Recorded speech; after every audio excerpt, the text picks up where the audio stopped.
네, 안녕하세요. 허브경제TV 최호영입니다. 오늘 볼 종목은요, SK바이오사이언스라는 종목입니다. 일단 뭐 특혜로 임상 3상의 승인을 했다? 시각처 같은 경우는 이제 뭐 과학적인 승인이다. 이렇게 좀 맞대결을 하고 있는데요. 이거를 제가 일전에도 한번 말씀을 드렸던 내용이 있습니다. 결국 임상 1상을 가지고 나서 3상까지 승인 신청을 했다? 그래서 너무 좀 과하게 빠른 게 아닌가 좀 그런 언급을 했었죠. 예, 그런데 이거 관련해서는 나름 뭐 괜찮은 방법이었다라고 뭐 댓글을 좀 많이 달아주시긴 했습니다. 일단 그 부분이 지금 뭐 국감이라든지 국정감사 이런 쪽에서 좀 언급이 되고 있는데, 근데 이거는 너도 나도 다 알고 있었던 내용이고, 글쎄요, 이거를 몰랐다라는 사람이 있을까요? 임상 1상이 나왔는데 임상 3상 승인까지 해줬다. 이거는 좀 과하게 빨랐던 부분이다. 라는 부분에 대해서는 누누이 언급을 해왔고, 이거 같은 경우는 정부가 이제 SK바이오사이언스를 직접적으로 밀어주고 있다라는 근거가 되는 발언들이었죠. 요거를 몰랐던 거는 아닌데 국점에서 또 이런 얘기가 나온다 보니까 되게 좀 그렇습니다.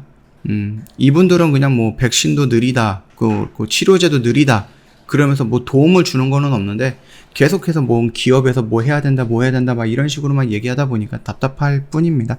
좀 안타깝습니다. 뭐 나름 국회의원이라는 분들인데. 일단 3분기 실적 기대치를 하회할 것으로 예상이 된다, 그렇게 좀 나와 있습니다. 일단은 얘네들이 뭐 아스트라제네카에 대해서는 연속성을 가지고 그 위탁 생산을 하고 물량을 수출하고 있는 부분이긴 하지만, 우리가 기대했던 것은 노바백스가 3분기 4분기에 들어옴으로써 거기서 나오는 실적 플러스 아스트라제네카의 위탁 생산 실적까지 플러스가 되면 우리가 더 크게 성장할 수 있을 것이다 라고 생각을 했는데, 노바백스가 계속해서 연기가 되다 보니까 이게 결국은 10월달까지 왔고, 빠르다라고 하면은 글쎄요, 11월 12월이면은 노바백스가 어느 정도 생산이 들어가지 않을까. 그렇게 된다라고 하면 일부라도 4분기의 실적에 포함이 될 가능성은 있고요. 3분기 실적 같은 경우는 조금 낮게 나오더라도 4분기에 그 노바백스 아스트라제네카 두 개가 동시에 진행이 된다라고 하면 실적은 다시 한번 상승할 수 있는 모멘텀을 갖고 있다라고 좀 말씀을 드리고 싶네요. 목표 주가 37만원에서 무려 28만원까지 어마어마하게 낮췄네요. 지금 보면은 뭐 수요 급변 상황 고려해 갖고요, 이 신약 가치가 글쎄요, 어느 정도가 있을 것인가 라는 부분이었죠. 그래서 10년에서 5년으로 기간 단축을 하고 가격 및 그 다음에 CMO 추정치를 하향하는 등에 따라서 동사에 대한 목표 주가를 28만원으로 하향을 했다 라고 합니다. 가치를 제외하면 목표 주가 19만원, 공장 증설을까지 제외한다라고 하면은 목표 주가는 14만원까지 밑으로 볼 수 있다, 하방도 볼 수 있다라고 하네요. 굉장히 되게 안 좋은 얘기인 거죠. 임상 성공 가능성이 높고 증설 진행에 큰 변화가 없다는 점도 고려해야 된다. 3, 4분기 실적은 시장 기대치 대비 부진이 예상이 되나 4분기에는 실적 개선이 나타날 것으로 예상이 되고 있다라고 합니다. 노바백스 코로나19 백신 승인이 4분기로 지연이 되면서 CDMO 매출이 4분기로 몰릴 것으로 예상하기 때문이고요. 다만 자체 백신이 4분기 내에 기존 백신 대비 차별성 및 경쟁력을 갖출 데이터가 보여준다라고 하면은 4분기 실적 및 뭐 자체 백신 기대감에 투자 심리가 개선이 될 것으로 보고 있다. 이거 뭐 전혀 새로운 내용이 아닙니다. 그동안에 계속해서 말씀드렸던 내용입니다. 어떤 내용이냐? 10월 달에 이상에 대한 중간 결과 발표가 나올 건데, 그 부분에 대해서는 부정적인 것보다는 좀 좋게 나올 가능성이 높다라는 곳에 확률이 높다라고 말씀을 드렸죠. 그거를 시작으로 해갖고 11월 12월 정도 된다라고 하면 4, 4분기입니다. 11월 12월 정도 된다라고 하면 노바백스가 지금 WHO의 OK 사인을 기다리고 있기 때문에 OK 사인이 난다라고 하면은 미국과 유럽에서 바로 신청이 될 것 같고, 그렇게 된다면 거기서도 오래 끌지는 않을 것 같다라는 겁니다. 그렇기 때문에 11월달, 12월달에 노바백스가 CDMO가 진행이 된다라고 하면 거기서 나오는 매출 플러스 아스트라제네카에 꾸준하게 나오는 매출까지 한다라고 하면은 충분히 매출은 당연히 3분기보다 4분기는 더 월등히 낮겠죠. 그리고 내년 상반기에 3상에 대해서 중간 결과 발표가 나온다라고 했을 때에는 그 부분 역시 기대감으로 상승 모멘텀을 만들 수 있다라고 지금까지 영상 찍을 때마다 말씀을 드렸던데요. 전혀 색다를 게 없습니다. 그 내용이 오늘 이슈로 나왔다. 다만 3분기 같은 경우는 이 노바백스가 지연이 되다 보니까, 그래서 아스트라제네카 하나만으로 보여줬던 2분기의 성장 속도가 글쎄 조금 확 올라갔다가 좀 옆으로 눕는 부분인 것 같죠. 그러다 보니까는 이 실적이라는 부분이 생각했던 것만큼 많이 나오지는 않았다라고 보시면 될 것 같아요. 자, 이제 문제는 얘네가 지금 SK바이오사이언스가 8월 달에, 9월 달이죠. 6개월짜리 보이에서 물량이 일단은 나왔다라는 겁니다. 그러면서 단기적인 악재가 해소가 되면서 조금 추가적으로 올라가는 모습이 연출이 될 것이다. 10월 달에 나올 수 있는 임상 이상에 대한 중간 결과 발표라든지 WHO에서 승인 여부가 나올 수 있는 노바백스라든지 이런 부분에 상승 기대감이 있다라고 말씀을 드렸는데 예상외로 얘네가 지금 주가가 좀 그렇게 활발하지 못하고 있어요. 일단은 지수가 좀 많이 밀렸었던 부분, 뭐 4일 만에 5일 만에 뭐 코스닥 같은 경우는 뭐 마이너스 10% 넘게 밀렸던 부분이다 보니까 그 부분 좀 참고하시면 될 거고, 코스피도 많이 밀렸죠 그 사이에. 그리고 또다시 조금 걱정이 되는 부분이 최대 주주였던 SK케미칼이 얘네가 과연 그 블록데일이라든지 아니면은 뭐 갖고 있는 지분을 매각하지 않을까라는 시장에 대한 시장에서 느껴지는 불안감이 아마 차트로 좀 나오고 있는 것 같아요. 이게 지금 SK케미칼이 그 부분에 대해서 어느 정도 무상증자 카드를 꺼내들면서 주주들의 마음 잡기에 나서긴 했습니다. 그럼에도 불구하고 글쎄요, 행동주의 펀드의 요구를 받으면서 계속해서 일부 주주들, SK케미칼 주주들은 SK바이오사이언스의 지분을 매각해서 그게 한 4조 정도가 나오거든요. 그 금액으로 우리한테 줘라, 이런 식으로 배당을 해라, 그런 식으로 계속해서 지금 뭐 하고 있습니다. 그래서 SK케미칼 같은 경우는 바이오사이언스의 지분을 보존하면서 그 무상증자를 진행을 하겠다 이렇게 밝히기도 했는데 이것조차 부족하다라면서 지금 계속해서 압박을 하고 있는 모습이다라고 좀 보시면 될 것 같아요. 일단은 SK케미칼 무상증자까지 나선 이유는 최근 SK케미칼에 대한 주주들의 불만이 극에 달했기 때문이고요. 싱가포르 헤지펀드 이쪽에서는 SK케미칼이 보유하고 있는 SK바이오사이언스 지분 68% 중에 18% 정도는 매각을 하고 그 매각해서 나왔던 돈을 뭐 주주들에게 배당해라 이런 식으로 하고 있고, 거기에 이제 동조하는 우리나라 개인 투자자들, 주주들, 이런 사람들도 늘어나고 있는 부분이죠.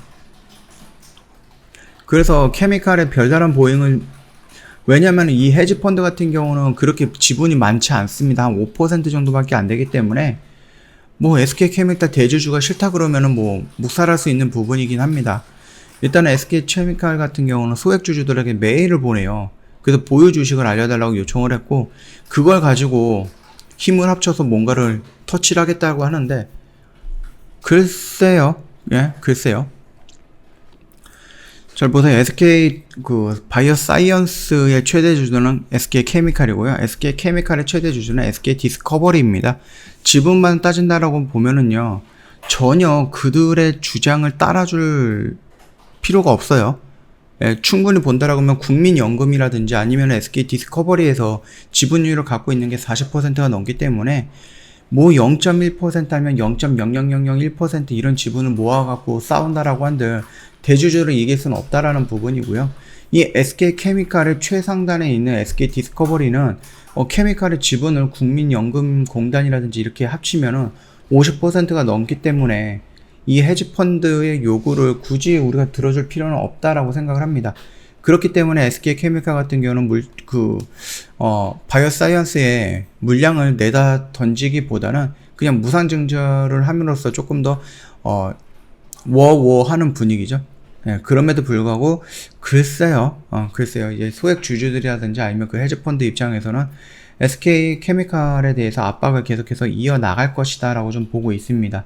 일부 소액 주주들은 30% 배당이 여전히 약하고 연기금도 함께 힘을 보태서 뭐 SK바이오사이언스 지분 매각을 이끌어내야 된다는 의견도 내놓고 있는데, 과연 연기금이 국가기관인데 지금 SK바이오사이언스가 백신이라든지 이런 부분에 대해서 많은 노력을 하고 있고 정부도 그 부분에 대해서 좀 투자를 하고 있거나 아니면 많이 밀어주고 있는 부분에서 갑자기 등 들리고 너희들 팔아야 돼 막 이런 식으로 뒤통수 깔까라고 했을 때는 그건 또 아니다라는 관점이거든요.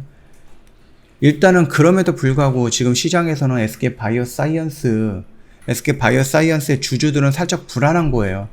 갑자기 케미칼이 어떻게 돌변할지 모르는 거죠. 바이오팜을 겪어봤으면 아시겠죠.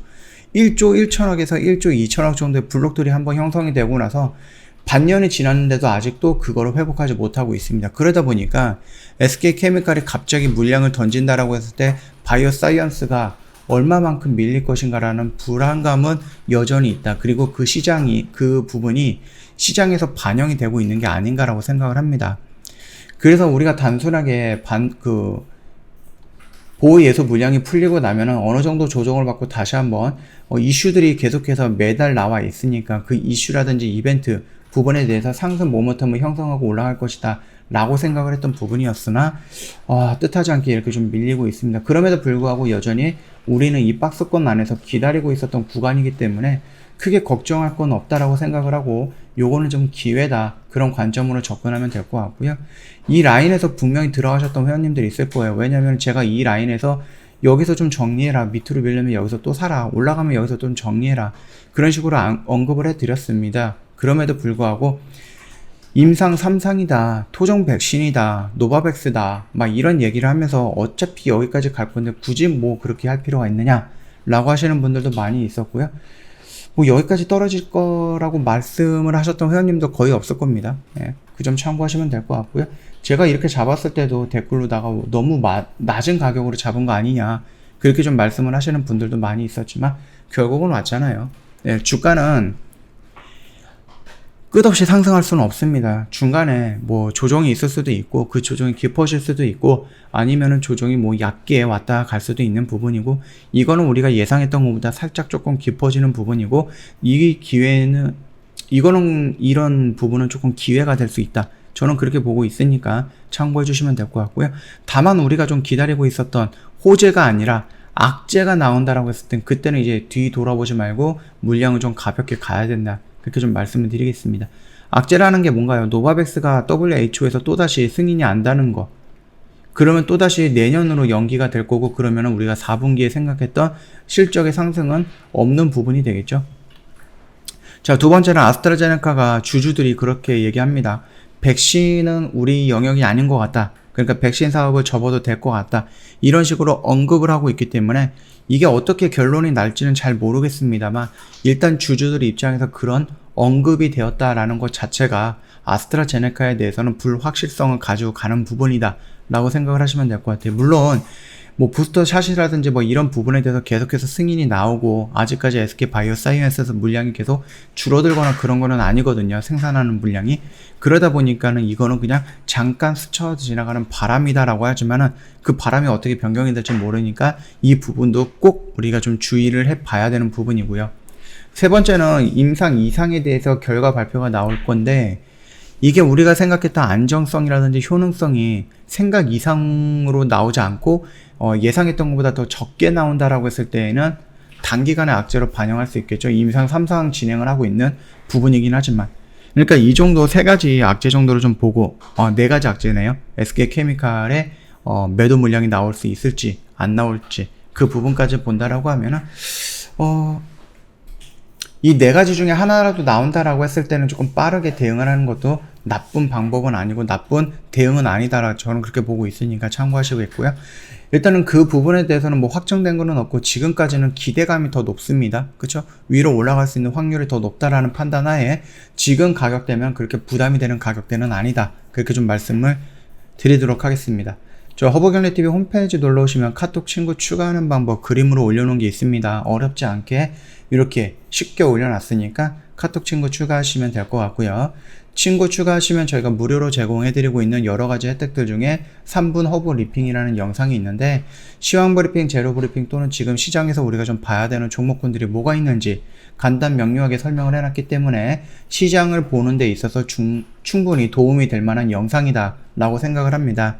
그래서 카톡 친구 추가 안 하셨다 그러면 빠르게 카톡 친구 추가하시고, 혹시라도 3분 허브 리핑 요청을 안 하셨다, 아직 못 받고 있다 라고 하시면은 언제든지 저희한테 요구하시면은 저희가 매일매일 업데이트해서 새로운 영상 보내드리고 있으니까 다 챙겨서 보내드리도록 하겠습니다. 가져갈 수 있는 것들은 다 가져가면 좋을 것 같아요. 자, 오늘 영상 여기서 좀 마칠 거고요. 영상 도움이 됐다 그러면 구독과 좋아요 한번 부탁드리겠고요. 월요일날 휴장입니다. 그러니까 화요일날 다른 영상으로 찾아뵙도록 하겠습니다.